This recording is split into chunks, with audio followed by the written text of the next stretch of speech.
वेङ्कटनाथार्यः कवितार्किककेसरी वेदान्ताचार्यवर्यो मे सन्निधत्तां सदा हृदि यो नित्यमच्युतपदाम्बुजयुग्मरुग्मव्यामोहतस्तरितराणि तृणाय मेने अस्मद्गुरोर्भगवतोऽस्य दयैकसिन्धोः रामानुजस्य चरणौ शरणं प्रपद्ये व्यासं वसिष्ठनप्तारं शक्तेः पौत्रमकल्मषं पराशरात्मजं वन्दे शुकतातं तपोनिधिं व्यासाय विष्णुरूपाय व्यासरूपाय विष्णवे नमो वै ब्रह्मनिधये वासिष्ठाय नमो नमः कृष्णाय वासुदेवाय हरये परमात्मने प्रणतक्लेशनाशाय ಗೋವಿಂದಾಯ ನಮೋ ನಮಃ.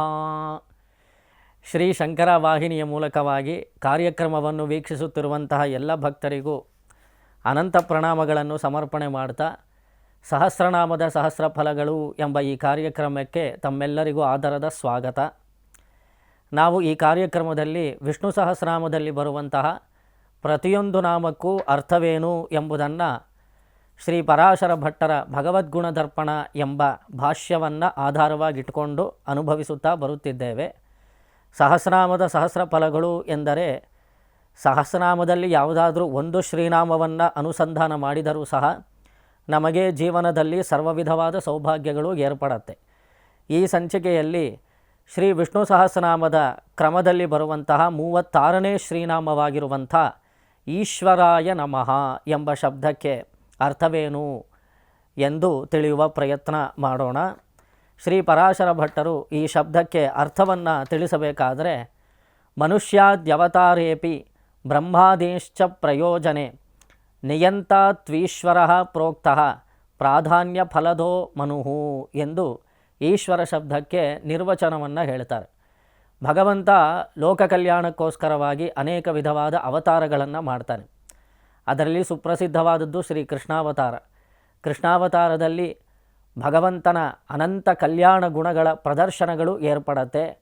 ಗೊಲ್ಲರ ಕೇರಿಯಲ್ಲಿ ಗೋವಳನಾಗಿ ಅವತಾರ ಮಾಡಿದಂತಹ ಶ್ರೀ ಕೃಷ್ಣ ಪರಮಾತ್ಮನು ಎಲ್ಲರಿಗೂ ಆನಂದವನ್ನು ಕೊಟ್ಟು ತನ್ನಲ್ಲಿದ್ದಂತಹ ಸೌಲಭ್ಯ ಸೌಶಲ್ಯ ಮೊದಲಾದ ಕಲ್ಯಾಣ ಗುಣಗಳನ್ನು ಪ್ರಕಟಪಡಿಸ್ತಾನೆ.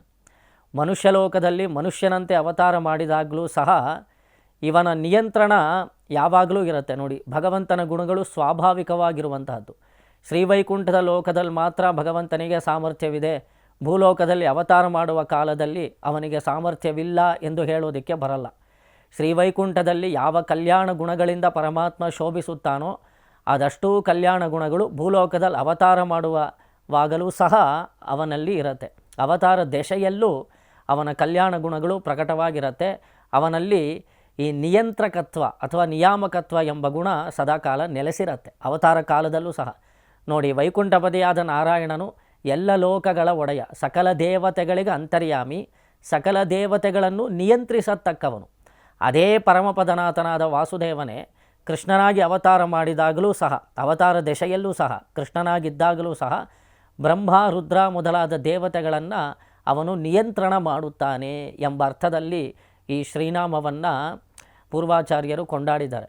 ನೋಡಿ, ಅವತಾರ ಕ್ರಮ ಅಥವಾ ಪರಮಾತ್ಮ ಭೂಲೋಕದಲ್ಲಿ ಅವತಾರ ಮಾಡಿರೋ ವೈಭವಾತಿಶಯವನ್ನೇ ಕಳೆದ ಶ್ರೀನಾಮಗಳಲ್ಲೆಲ್ಲ ಪೂರ್ವಾಚಾರ್ಯರು ಕೊಂಡಾಡಿದನು. ಪ್ರಭವ, ಪ್ರಭವೇ ನಮಃ, ಭರ್ತ್ರೇ ನಮಃ ಇತ್ಯಾದಿ ಶ್ರೀನಾಮಗಳಲ್ಲಿ ಭಗವಂತನ ಅವತಾರತ್ವದ ವೈಶಿಷ್ಟ್ಯತೆಗಳನ್ನು ಭಾಷ್ಯದಲ್ಲಿ ತೋರಿಸಿದ್ದಾರೆ. ಆ ಕ್ರಮದಲ್ಲಿ ಈ ಈಶ್ವರಾಯ ನಮಃ ಎಂದು ಬರುವ ಈ ಶ್ರೀನಾಮಕ್ಕೆ ಅರ್ಥವನ್ನು ಸೂಚಿಸಬೇಕಾದರೂ ಸಹ ಅವನು ಭೂಲೋಕದಲ್ಲಿ ಮನುಷ್ಯ ರೂಪದಲ್ಲಿ ಅವತಾರ ಮಾಡಿದಾಗಲೂ ಬ್ರಹ್ಮರುದ್ರಾದಿ ದೇವತೆಗಳ ನಿಯಾಮಕನು ಎಂದು ಭಾಷ್ಯದಲ್ಲಿ ಬಹಳ ಅದ್ಭುತವಾಗಿ ಪರಾಶರ ಭಟ್ರು ತೋರಿಸ್ತಾರೆ. ಅವನು ಸರ್ವೇಶ್ವರನಾಗಿದ್ದಾನೆ. ಮಾನುಷಿಂ ತನುಮಾಶ್ರಿತಂ ಎಂದು ಭಗವದ್ಗೀತೆಯಲ್ಲಿ ಅಜೋಪಿ ಸನ್ ಅವ್ಯಯಾತ್ಮ ಭೂತಾನಾಂ ಈಶ್ವರೋಪಿ ಸನ್ ಎಂದು ಕೃಷ್ಣ ಪರಮಾತ್ಮ ಅರ್ಜುನನಿಗೆ ಉಪದೇಶ ಮಾಡಬೇಕಾದ್ರೆ, ನಾನು ಮನುಷ್ಯ ದೇಹದಲ್ಲಿ ಮನುಷ್ಯನಂತೆ ಅವತಾರ ಮಾಡಿದಾಗಲೂ ಅಥವಾ ನಾನು ಮೀನಿನಂತೆ ಅಥವಾ ಕೂರ್ಮದಂತೆ ವರಾಹದಂತೆ ನಾನು ಅವತಾರ ಮಾಡಿದಾಗಲೂ ಸಹ ಪರಮಪದದಲ್ಲಿ ಯಾವ ಗುಣಗಳು ನನ್ನಲ್ಲಿರುತ್ತೋ ಅದಷ್ಟೂ ಗುಣಗಳು ಆ ಸಮಯದಲ್ಲೂ ಅವತಾರ ದೆಸೆಯಲ್ಲೂ ಇರುತ್ತದೆ ಎಂದು ಕೃಷ್ಣ ಭಗವದ್ಗೀತೆಯಲ್ಲೇ ತೋರಿಸ್ತಾನೆ. ಈ ಪರಿಯ ಸೊಬಗು ಇನ್ನಾವ ದೇವರಲ್ಲೂ ನಾ ಕಾಣೆ, ಗೋಪಿ ಜನಪ್ರಿಯ ಗೋಪಾಲನಲ್ಲದೆ ಎಂದು ದಾಸರೆಲ್ಲ ಕೃಷ್ಣಾವತಾರವನ್ನು ಕೊಂಡಾಡ್ತಾರೆ. ಗೋಪಿ ಜನರ ವಲ್ಲಭನಾಗಿ ಸೊಬಗಿನ ಸೌಂದರ್ಯದ ಸಿರಿಮಣಿಯಾಗಿ ಶ್ರೀಕೃಷ್ಣನು ಶೋಭಿಸುತ್ತಾ ಇರಬೇಕಾದ್ರೆ ಇವನಿಗೆ ಸದೃಶವಾದ ಮತ್ತೊಂದು ದೇವವನ್ನು ನಾವು ಕೊಂಡಾಡೋದಿಕ್ಕುಂಟೋ? ಕೃಷ್ಣನಿಗೆ ಸರಿಸಾಟಿ ಅವನೊಬ್ಬನೇ ನಿಯಾಮಕ, ಅವನೊಬ್ಬನೇ ಪರಬ್ರಹ್ಮ ಅಂತ ಹೇಳ್ಬೋದು. ಅಷ್ಟು ಸುಂದರ ಮೂರ್ತಿಯಾದ ಶ್ರೀಕೃಷ್ಣನು ಭೂಲೋಕದಲ್ಲಿ ಅವತಾರ ಮಾಡಿದಾಗ ಅನೇಕ ವಿಧವಾದ ಲೀಲೆಗಳನ್ನು ಪ್ರದರ್ಶನ ಮಾಡ್ತಾನೆ. ಅದರಲ್ಲೊಂದು ಪ್ರಧಾನವಾದ ಲೀಲೆ ನೋಡಿ, ಕೃಷ್ಣ ಮತ್ತು ಬಲರಾಮ ಇಬ್ಬರು ಸಾಂದೀಪನಿ ಗುರುಕುಲದಲ್ಲಿ ವ್ಯಾಸಂಗ ಮಾಡಿದವರು. ನೋಡಿ, ಮನುಷ್ಯ ಲೋಕದಲ್ಲಿ ಅವತಾರ ಮಾಡಿದ ಮೇಲೆ ಮನುಷ್ಯರಿಗೆ ಏರ್ಪಟ್ಟಿರುವಂತಹ ವಿಧಿ ನಿಷೇಧಗಳನ್ನು ಇವನು ಪಾಲಿಸಬೇಕಾಗತ್ತೆ.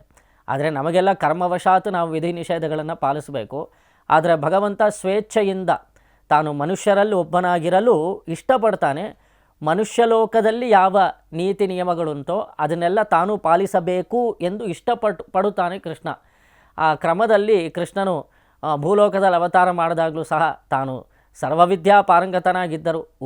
ಅವನು ಉಸಿರಾಟವೇ ಉಪನಿಷತ್ತು. ಹಾಗಿದ್ದರೂ ಸಹ ಭೂಲೋಕದಲ್ಲಿ ಒಬ್ಬ ಆಚಾರ್ಯನ ಅಧೀನದಲ್ಲಿದ್ದು ಶಾಸ್ತ್ರಗಳನ್ನು ಕಲಿಯಬೇಕು ಎಂಬ ನೀತಿಯನ್ನು ಸ್ಥಾಪನೆ ಮಾಡೋದಕ್ಕೋಸ್ಕರ ತಾನು ಸಾಂದೀಪನಿ ಗುರುಕುಲದಲ್ಲಿ ವ್ಯಾಸಂಗ ಮಾಡ್ತಾನೆ. ಕೃಷ್ಣ ಬಲರಾಮರು ಇಬ್ಬರೂ ಸೇರಿ ಸಾಂದೀಪನಿ ಎಂಬ ಉತ್ತಮವಾದ ಗುರು, ಅವರು ಸರ್ವವಿಧವಾದ ವಿದ್ಯೆಗಳನ್ನು ಕೃಷ್ಣನಿಗೆ ಉಪದೇಶ ಮಾಡ್ತಾರೆ. ಇವನು ಕಲಿತಾನೆ. ಆ ಸಮಯದಲ್ಲಿ ಒಂದು ದಾಖಲೆ ಮಾಡ್ತಾನೆ ಕೃಷ್ಣ ಪರಮಾತ್ಮ. ಅದೇನು ಅಂದರೆ 64 ದಿನಗಳಲ್ಲಿ 64 ಕಲೆಗಳನ್ನು ಅಧ್ಯಯನ ಮಾಡ್ತಾನೆ ಕೃಷ್ಣ ಪರಮಾತ್ಮ. ಒಂದು ದಿನದಲ್ಲಿ ಒಂದು ಕಲೆ ಅಧ್ಯಯನ ಮಾಡ್ತಾನೆ. ನೋಡಿ, ಮನುಷ್ಯ ಲೋಕದಲ್ಲಿ ಸಾಮಾನ್ಯ ಮನುಷ್ಯನಿಗೆ ಒಂದು ಕಲೆಯನ್ನು ಪೂರ್ತಿಯಾಗಿ ಅನುಸಂಧಾನ ಮಾಡಬೇಕು ಅಥವಾ ಅಧ್ಯಯನ ಮಾಡಬೇಕು ಅಂದರೆ ಅವನ ಜನ್ಮ ಕೂಡ ಸಾಲದು.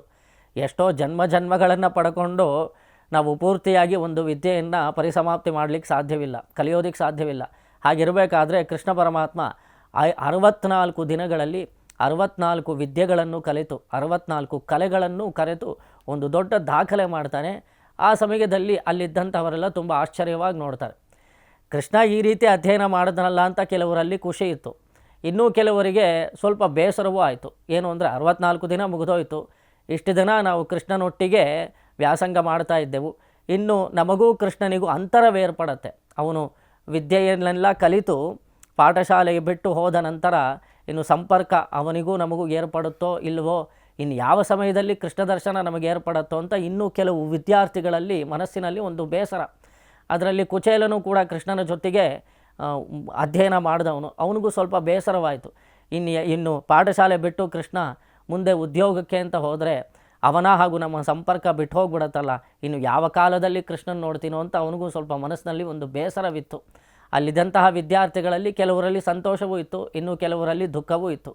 ಆ ಸಮಯದಲ್ಲಿ ಸಾಂದೀಪನಿ ಮಹರ್ಷಿಯು ಕೃಷ್ಣನ ಬಳಿ ಬಂದು ಉತ್ತಮವಾದ ಮಾತುಗಳಿಂದ ಸಂತೋಷಪಡಿಸ್ತಾರೆ. ಇಷ್ಟು ದಿನ ನನ್ನೊಟ್ಟಿಗೆ ನೀನು ಅಧ್ಯಯನ ಮಾಡಿದಿ, ನಿನಗಿಂತಲೂ ಮಿಗಿಲಾದ ಶಿಷ್ಯ ಮತ್ತೊಬ್ಬನಿಲ್ಲ, ಸಕಲ ವಿದ್ಯಾ ಪಾರಂಗತನಾದ ನೀನು, ನಿನಗೆ ಸದಾಕಾಲ ಈ ವಿದ್ಯೆಯು ಮನಸ್ಸಿನಲ್ಲಿ ನೆಲೆಸಿರಲಿ ಎಂದು ಸಾಂದೀಪನಿ ಗುರುಗಳು ಕೃಷ್ಣನಿಗೆ ಆಶೀರ್ವಾದ ಮಾಡ್ತಾರೆ. ಕೃಷ್ಣನೂ ಸಹ ಗುರುಗಳ ಪಾದಕ್ಕೆ ನಮಸ್ಕಾರ ಮಾಡಿ, ನಿಮ್ಮೊಟ್ಟಿಗೆ ಇದ್ದು ವ್ಯಾಸಂಗ ಮಾಡುವಂತಹ ಸೌಭಾಗ್ಯವನ್ನು ನಾನು ಪಡ್ಕೊಂಡೆ. ಇದು ನಾನು ಎಷ್ಟು ಜನ್ಮಗಳ ಭಾಗ್ಯ ಅಂತ ಹೇಳ್ಬೋದು, ಕೋಟಿ ಜನ್ಮದ ಪುಣ್ಯ ಅಂತ ಹೇಳ್ಬೋದು. ಗುರುಕುಲದಲ್ಲಿ ಗುರುಗಳ ಸಹವಾಸದಲ್ಲಿದ್ದು ವಿದ್ಯೆಯನ್ನು ಕಲಿಬೇಕು ಅಂದರೆ ಅವನು ಕೋಟಿ ಪುಣ್ಯ ಮಾಡಿರಬೇಕು. ಆಚಾರ್ಯ ದೇವೋಭವ ಎಂದು ಉಪನಿಷತ್ ಹೇಳುತ್ತೋ ಇಲ್ವೋ, ಆಚಾರ್ಯರು ದೇವತೆಗಳಿಗೆ ಸಮಾನರಾದವರು. ನಿಮಗಿಂತಲೂ ಮಿಗಿಲಾದ ದೈವ ಉಂಟೋ ಆಚಾರ್ಯರೇ, ಇಷ್ಟು ದಿನ ನನಗೆ ವಿದ್ಯೆಗಳನ್ನು ಬೋಧಿಸಿದ್ದಕ್ಕಾಗಿ ತಮಗೆ ಅನಂತಾನಂತ ವಂದನೆಗಳು ಎಂದು ಸಾಷ್ಟಾಂಗ ಪ್ರಣಾಮ ಮಾಡ್ತಾನೆ ಕೃಷ್ಣ. ಆ ಸಮಯದಲ್ಲಿ ಕೃಷ್ಣ ಕೇಳ್ತಾನೆ, ಇಷ್ಟು ದಿನ ನಾನು ನಿಮ್ಮ ಪಾಠಶಾಲೆಯಲ್ಲಿ ಕಲಿತೆ, ನಿಮಗೆ ಗುರುದಕ್ಷಿಣೆಯಾಗಿ ಏನು ಕೊಡಬಲ್ಲೆ? ವಾಸ್ತವಿಕವಾಗಿ ಗುರುದಕ್ಷಿಣೆ ಕೊಡಲಿಕ್ಕೆ ಸಾಧ್ಯವೇ ಇಲ್ಲ, ನಿಮ್ಮ ಋಣ ತೀರಿಸೋದಕ್ಕೆ ಸಾಧ್ಯವಿಲ್ಲ ಆಚಾರ್ಯರೇ.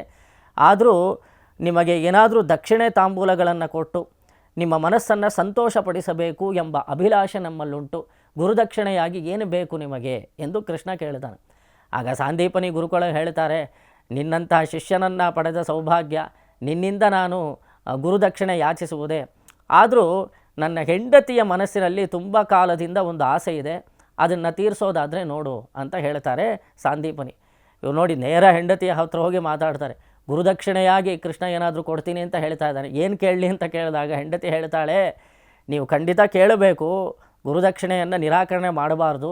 ಇವನು ಯಾರು? ಸಾಕ್ಷಾತ್ ಭಗವಂತನಲ್ಲವೇ, ಸಾಕ್ಷಾತ್ ವೈಕುಂಠಪತಿಯಾದ ಶ್ರೀಮನ್ನಾರಾಯಣನೇ ಕೃಷ್ಣ ರೂಪದಲ್ಲಿ ಅವತಾರ ಮಾಡಿದ್ದಾನೆ. ಇವನಿಗೆ ಸರ್ವ ಸಾಮರ್ಥ್ಯವೂ ಇದೆ. 12 ವರ್ಷಗಳ ಹಿಂದೆ ನಮ್ಮ ಮಗ ಒಂದು ದೊಡ್ಡ ಸಮುದ್ರ ಸ್ನಾನ ಮಾಡಬೇಕಾದ್ರೆ ತೀರ್ಥದಲ್ಲಿ ಕೊಚ್ಚಿ ಹೋದ, ಸಮುದ್ರದಲ್ಲಿ ಕೊಚ್ಚಿ ಹೋದ.